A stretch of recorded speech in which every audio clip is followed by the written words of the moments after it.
You're listening to Locked On Wildcats podcast. All right, many people are talking about the Arizona offense, but you know what we're going to do here? We are going to go in alphabetical order and talk about the secret behind Arizona's improved defense. Let's get started here on Locked On Wildcats. You are Locked On Wildcats, your daily podcast on the Arizona Wildcats. Part of the Locked On Podcast Network, your team every day.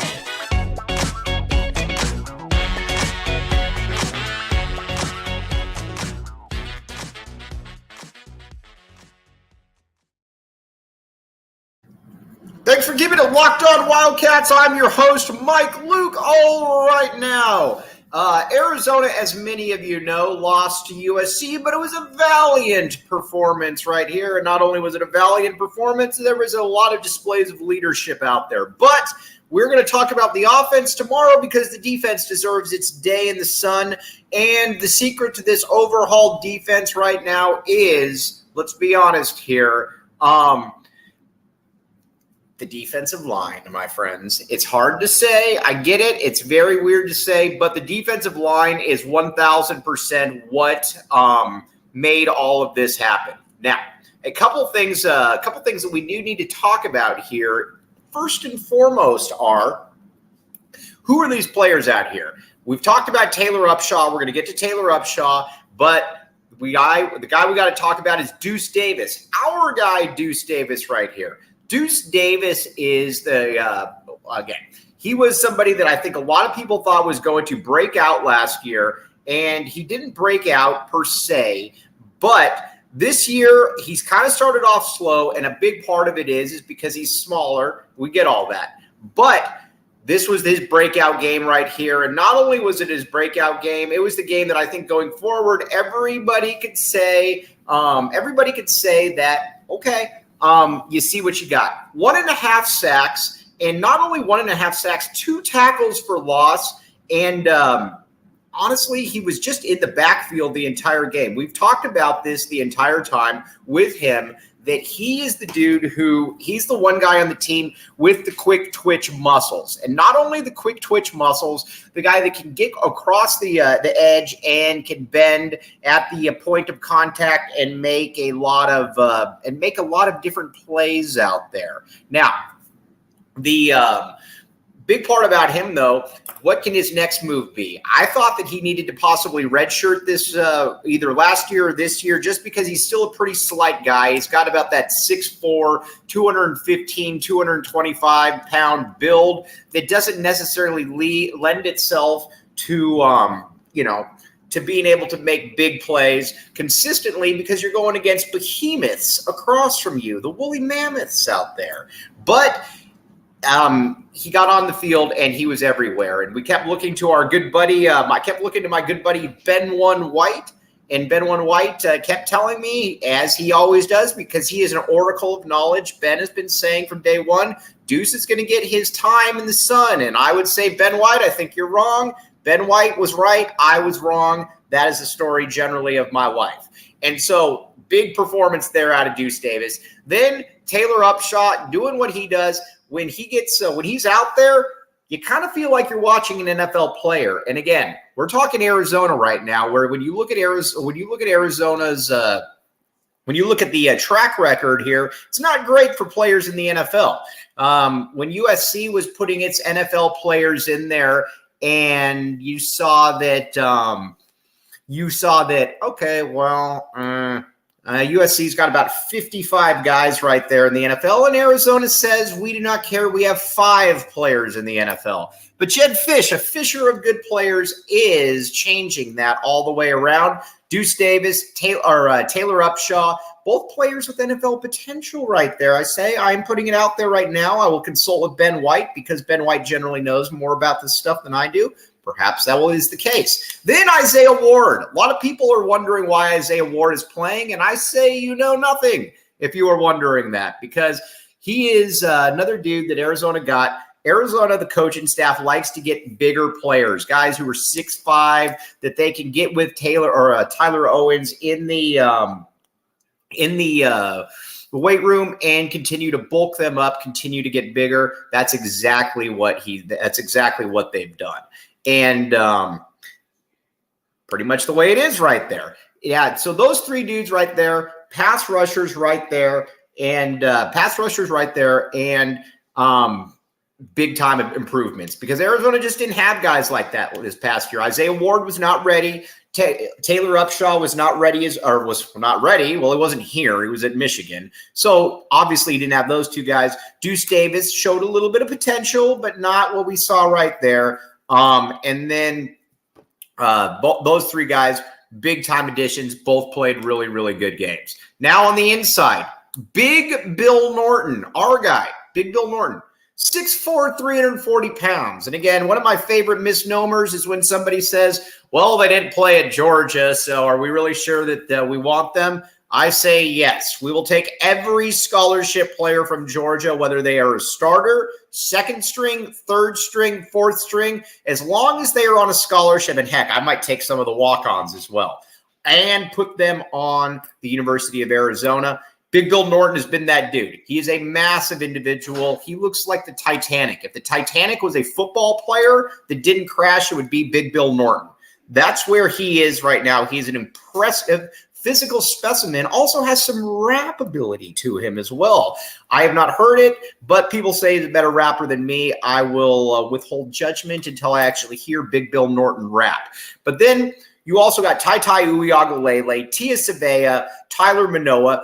This, for the first time in like 30 years, is a team where, it looks pretty good, to be honest with you. Not only does it look pretty good, it looks like it's got some staying power, because we're used to having Smurfs across the defensive line. True story. I was recruited by Rich Rod to play the defensive line. Actually, I wasn't, but that still sounds like a funny story. But you get the hint.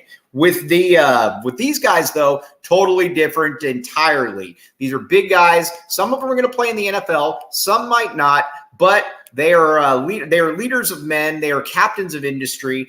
All of them are big dudes that are not going to get pushed around, and not only not get pushed around, they look the part on the field, which is, I think, is something that we maybe understate to a certain degree, how much some of these players look the part. Because at Arizona, we're used to having football players that do not look the part, that look.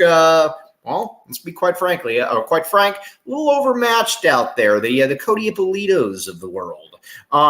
We don't want that. With all due respect, we need players that are bigger. We need guys that can make plays, and the D-line has done exactly that. Kudos to Jedd Fisch for making that one happen right there. Jedd Fisch said this season we were going to get bigger, and Jedd Fisch has followed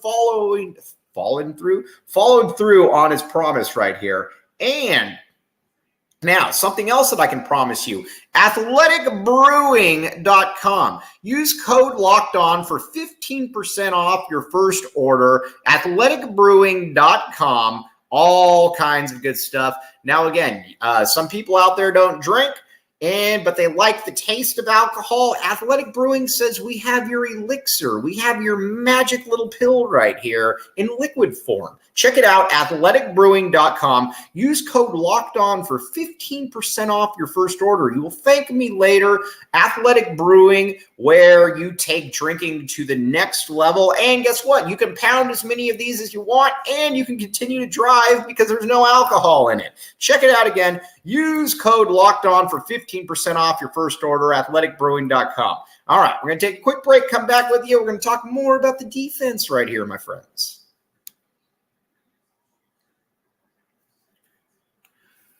Thanks for keeping it locked on Wildcats and making this your first listen of the day. I am your host, Mike Luke. All right, now, my friends, let's talk a little bit about the rest of this team right here and where everything lands. On the defensive side of the ball, it's much, much better than I think anybody could have possibly thought. And not only is it much better than anybody could have possibly thought, it was significantly better than anybody could have thought. I didn't think that it was going to be this good. Not only did I not think that it was going to be this good, I didn't think that it was going to be anywhere near that as well. The big part about this team, though, is that they're bigger and they're more athletic. Justin Flowe is a player who flows down a hill. I think the problem with Flowe is you watch Flowe and you kind of know that all right, he's you know what you're going to be able to get from him. But not only do you know what you're going to get from him, you don't know what you're not going to be able to get from him. And I think that's something that I think is a little bit. I think that's something that's a little bit concerning right there, because again, he's a very, very good football player. But the problem, though, is that you also don't know what you're going to get. He's going to get some roughing the passer penalties, which he gets, where you're like, all right, dude, what were you really doing out there? And not only what were you really doing out there, you kind of wonder what exactly was going through your mind right there. But again, when you're a player like him, you got to be able to just kind of put him out there on the football field and see what he can do. I say you take the good with the bad with him. And not only do you take the good with the bad with him, you just got to be able to, I guess, just know that you're going to be able, just knowing that you're going to have a little bit of a problem right there. But you know what? That's okay. That's going to be something that I think that we're just going to have to live with. But hopefully you can mitigate some of that. And not only can you mitigate some of that, you can mitigate some of that where you're just like, all right, well, you know what? Kind of is what it is right there. Where are we? And that's what I think the deal with Justin Flowe is. Justin Flowe is a dude who you can understand why he was so highly rated. He was very quick twitch, but he's just kind of not that dude right there. And you know what? That's okay. He can be there in specific situations right there. It's okay. Now, well, next to him, though, you got Jacob Manu. Jacob Manu is kind of the exact opposite of Justin Flowe. Justin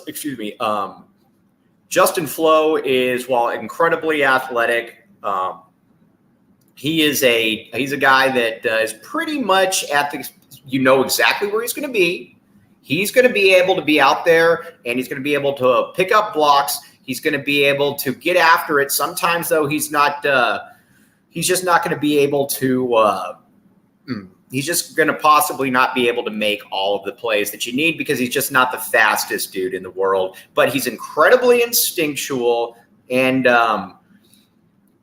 honestly, you can win a lot of games with him.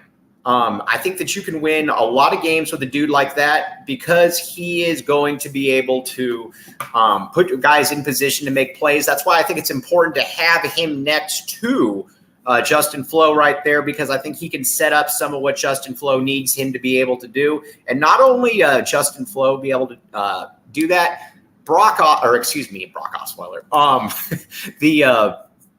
Jacob Manu, he's going to be a tackle machine as long as he's here. You win football games with Jacob Manu. It's just sometimes you're going to be a little bit limited in what you get out there. But those two guys right there are more than I think they're more than good enough. Now, so that's kind of your front right there. The defensive line has really become a strength of the team, and I think a lot of people thought it would be the exact opposite, that it was going to be the linebacker unit that was going to be the strength of the team. That has not come to fruition, but that's okay, though, because it's not like it's been bad. But I also think with the defensive line, though, you got to be thrilled with where everything is, because I don't think anybody thought that the defensive line would be at this spot right now. And that's something that I think is very, very enticing for many, many people out there. Now, the secondary is very, very interesting because with the secondary, you've got a lot of moving parts. And not only do you have a lot of moving parts, you have a lot of dudes who are just, let's put it to you like this, kind of, you're trying to figure out what they got, because it's kind of a hodgepodge of younger players, older players, and some players with some real talent, some players that don't have the greatest talent in the world. But either way, there's a lot to like. at certain positions. Let's start at the corners. This was a very rough game for Tacario Davis. And not only was it a rough game for Tacario Davis, he was kind of getting picked on. Again, I like Tacario Davis a great deal at that corner spot, but he was getting picked on. They were going right at him, and he was getting his hands on the jerseys of other players, and he had quite a few PIs. And these were not the PIs where you're complaining to the officials because it probably wasn't a PI. These were just bad PIs. You don't want that to happen right there, and that's something that happened with Tacario Davis. But again, you're not going to be going against teams with SC's wide receiver talent that much, so that's something to certainly keep in mind right there. Now, with on the opposite side, Ephesians Prysock. This is the most talented. I think you could make a case. Not saying he is, but I think you can make the case as the most talented DB/defensive player on the team. About 6'3", 200 pounds. You can see why he was a four-star kid, why he was able to get the kind of offers he did. He's just a really, really good football player. He's still a little raw, but you can tell that he moves in a way you generally don't see players of his ilk move. And if you're Arizona, you got to be thrilled about that. He held up well against SC. Not only did he hold up well against SC, he has been he's been the guy who he's been the dude that has been able to pretty much go after anybody and be that number one corner. Again, he's not perfect, not Chris McAllister, not going to be that dude yet. But when you look at NFL possibilities on this team, you can look at Ephesians Prysock and you could say that's probably going to be a guy who is going to play on Sundays and probably play on Sundays for a long time. All right, now, if you're going to the games and you need a reliable vehicle, eBay Motors, ebaymotors.com. The right parts, the right fit, the right prices. eBay Guaranteed Fit, only available to U.S. customers. Check it out. eBay Motors, cut out the middleman. Let's say you're like me and you're technologically insufficient on essentially everything. eBay Motors is here for me. I can go get the motor parts and I can bring it to a friend and say, you will install this right now, and they will do just that. Check it out. ebaymotors.com. The right part, the right farts, the right parts, the right fit, the right prices. eBay Guaranteed Fit, only available to U.S. customers. It does not smell, I will tell you that. Check it out. ebaymotors.com, my friends. All right, we're going to take a quick break, come back. Then we're going to wrap this one up talking about some of the safety play.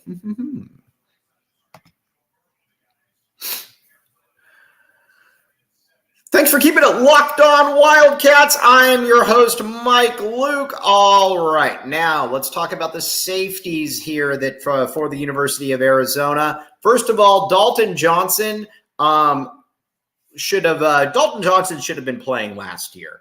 Arizona last year probably had one of the worst safety combinations possible with Christian Young and Gunnar Maldonado, at least from a coverage perspective. And I don't think I'm breaking any news to anybody that's watched any games. They were not good. They were not good enough. They were not nearly good enough.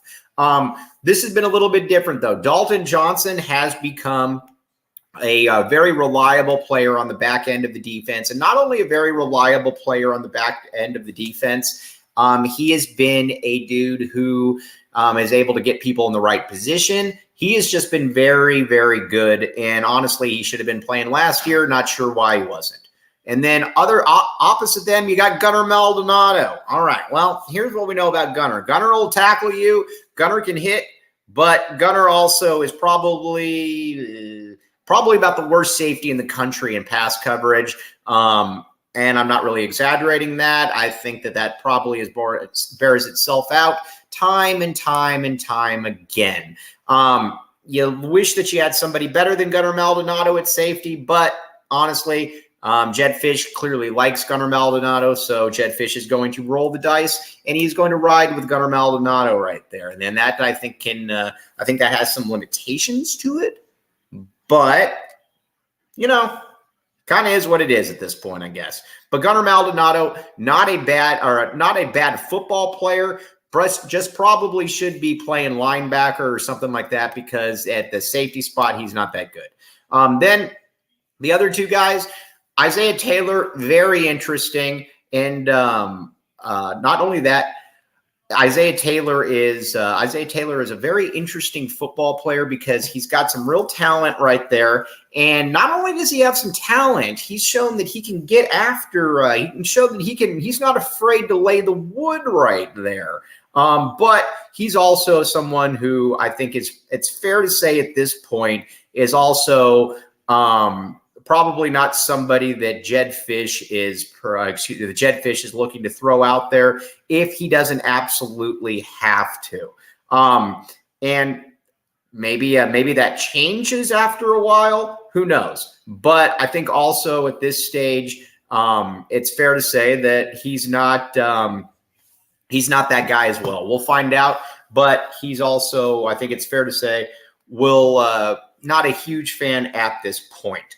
And then Genesis Smith, I wish Genesis Smith played more, but you know what? Genesis Smith, for whatever reason, is not going to play a ton this year, but that doesn't mean that he won't play a ton going forward. So again, we'll check that one out. But again, there's a lot to like there. Overall, though, this defense has been very, very good. And not only has it been very, very good, it's also been a defense that I think has